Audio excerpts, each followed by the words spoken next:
Hallo und herzlich willkommen, liebe schnell denkenden und ungeduldigen Unternehmer zu unserem Business Tapas. Business Tapas sind kleine Wissenshäppchen, kostenfrei serviert, die Appetit und Lust auf mehr machen sollen. Also mehr unternehmerisches Wissen für mehr Wohlstand, weil jeder Unternehmer seine eigene helle Welt verdient hat. Und übrigens, in der Beschreibung zum Video findet ihr auch den Link zur Unternehmer-Online-Akademie. Schaut doch einfach mal vorbei und findet noch viel mehr Business-Tapas und hilfreiche Sachen. Aber jetzt wünsche ich euch erstmal viel Spaß mit der heutigen Folge. Ist euch schon mal aufgefallen, dass es Situationen gibt, in denen ihr euch abhängig oder erpressbar fühlt von euren Mitarbeitern, eurem Team? Also wo man Angst hat, zum Beispiel wenn der Vertriebler geht, dass man Umsatz verliert, oder wenn der ITler geht und ihr dann keine Ahnung mehr von eurer Technik habt oder nicht wisst, wo die Passwörter sind. Oder wenn in der Finanzabteilung jemand geht und du weißt gar nicht, wie du stehst, ob Plus oder Minus. Oder wenn der Produktionsleiter geht und du den Stand der Produktion nicht kennst. Das passiert in jedem Unternehmen und das macht Unternehmer in gewisser Weise erpressbar. Das macht sie abhängig von Mitarbeitern. Aber es gibt auch eine Lösung für dieses Problem. Und diese Lösung heißt Systeme. Ein System baust du auf und das System gehört dir als Unternehmen. Das kann keiner mitnehmen, das gehört dir. Natürlich musst du dieses System sichern, damit das keiner klaut. Aber wenn du einmal Systeme für jede Abteilung in deinem Unternehmen aufgebaut hast, dann führt das dazu, dass du nicht mehr so erpressbar bist. Warum? Weil das Wissen im System bleibt und nicht vom Mitarbeiter mitgenommen wird. Und jeder neue Mitarbeiter natürlich auch sofort loslegen kann, wenn er bei dir neu anfängt. Die Einarbeitung neuer Mitarbeiter ist um ein Vielfaches schneller und effizienter, einfacher, gezielter, als wenn du kein System hättest. Und mal ein Beispiel aus der Praxis. Ich habe eine Kundin, mit der ich über Vergütungssysteme im Vertrieb gesprochen habe. Wir haben dann auch so eine Matrix erstellt mit Zielen und Zielprämien für den Vertrieb. So kann Ihr Vertrieb erfolgsorientiert geführt werden und fürs Unternehmen kommt am Ende im besten Fall mehr Umsatz raus. Alles perfekt. Während wir aber an dieser Matrix gearbeitet haben, habe ich mir immer wieder die Frage gestellt, wie wir das Risiko für das Unternehmen minimieren können.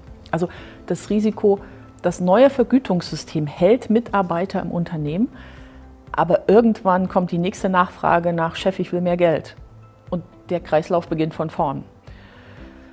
Also haben wir uns entschieden, ein neues Vertriebssystem aufzubauen und einzuführen. Heißt ganz konkret, wir haben uns den aktuellen Vertriebsprozess angeschaut, überarbeitet, dokumentiert. Dazu gehört natürlich auch, dass wir ein Customer Relationship Management Tool eingeführt haben, CRM. In Ihrem Fall war das Pipedrive. Ich persönlich nutze HubSpot, aber es gibt auch noch eine ganze andere Menge an CRMs, die sehr gut sind, wie zum Beispiel Salesforce, Central Station oder was auch immer. Ihr könnt nutzen, was ihr wollt, solange ihr überhaupt ein CRM-System anschafft und das vor allem auch wirklich nutzt. Zurück zu meiner Kundin. Wir haben also angefangen, den Vertriebsprozess zu dokumentieren, die einzelnen Prozessschritte aufzuschreiben und daneben eben auch evaluiert, welche Systeme und Software wir noch brauchen, damit ein neuer Mitarbeiter von heute auf morgen starten kann. Was brauchen wir für Systeme, um diesen neuen Mitarbeiter einzuarbeiten? Also von Tutorials via E-Mail, wie erklärt man ihm das, oder auch als Video. Teilweise waren das simple Handyvideos mit Anleitungen oder Screenshots oder Bildschirmaufnahmen, die erklärt haben, was ein neuer Mitarbeiter zu tun hat. So beispielsweise, welche Infos müssen vom Kunden zwingend am Telefon oder per E-Mail abgefragt werden und wo werden diese Infos abgelegt? Wie wird mit Kunden kommuniziert, so vom Lead bis zum Versand einer Rechnung? Welche Telefonskripte gibt es für welchen Schritt in der sogenannten Customer Journey? Oder eben, welche Fragen muss ich sonst noch stellen, damit die nächste Abteilung wieder effizient weiterarbeiten kann? Und vor allen Dingen, wo dokumentiere ich diese Antworten, damit der Nächste damit weiterarbeiten kann? Im CRM natürlich, keine Frage. Wenn ihr dazu mehr wissen wollt, dann abonniert einfach meine Unternehmerinfos. Den Link findet ihr im Kommentar oder ruft einfach an. Gut, also am Ende des Tages und nach ungefähr einem Dreivierteljahr hatten wir einen dokumentierten Vertriebsprozess, der wirklich das Unternehmen unabhängig gemacht hat von einem einzigen Mitarbeiter, der dann verschwindet. Oder der es einfacher gemacht hat für neue Mitarbeiter, denen bei der Einarbeitung das Leben sofort zu erleichtern. Warum macht so ein Prozess Sinn? Weil Kunden sich an das System und die Abläufe gewöhnen und nicht nur an den Mitarbeiter.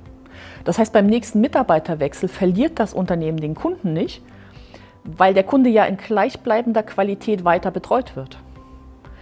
Es hat sich übrigens auch herausgestellt, dass der Umsatz gesteigert wurde. Im Fall meiner Kundin haben wir ja den bestehenden Vertriebler dazu motiviert, den Prozess aus seiner Sicht zu dokumentieren. Und er meinte dann zwischendrin unter 4 Augen zu mir, und das mache ich ja bisher suboptimal, ich versuche das mal anders. Das war wirklich faszinierend zu sehen. Der junge Mann hatte plötzlich viel mehr Spaß an seiner Vertriebsarbeit. Der hat dazugelernt und der hat sich selbst weiterentwickelt, der hat gegoogelt, der hat Tutorials gelesen, abgearbeitet, der ist total motiviert und die Befürchtung meiner Kundin vom Anfang, dass der das Unternehmen verlassen würde, ist gar nicht mehr so aktuell, weil der hat so einen Spaß, in dieser neuen Systematik, in diesem neuen System zu arbeiten, weil er natürlich dadurch auch viel mehr Umsatz macht. Wir haben dann die Ergebnisse gemessen und die lagen, lass mich lügen, plus 24% mehr Umsatz, nur allein dadurch, dass sich der Vertrieb weiterentwickelt hat, dass der Vertrieb eine systematische Vorgehensweise hatte, dass der Vertrieb durch das CRM Wiedervorlagen hatte und Updates nicht vergessen hat und nach offenen Angeboten auch aktiv nachgehakt hat.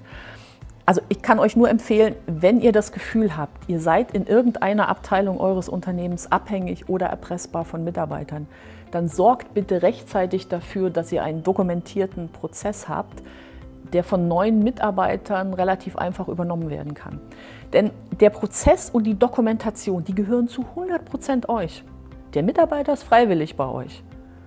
Ich wünsche euch nicht, dass der Mitarbeiter abhanden kommt, bevor er den Prozess dokumentiert hat. Aber falls doch, dann wisst ihr, nach ungefähr einem Dreivierteljahr Zusammenarbeit mit mir, habt ihr stabile und belastbare Prozesse.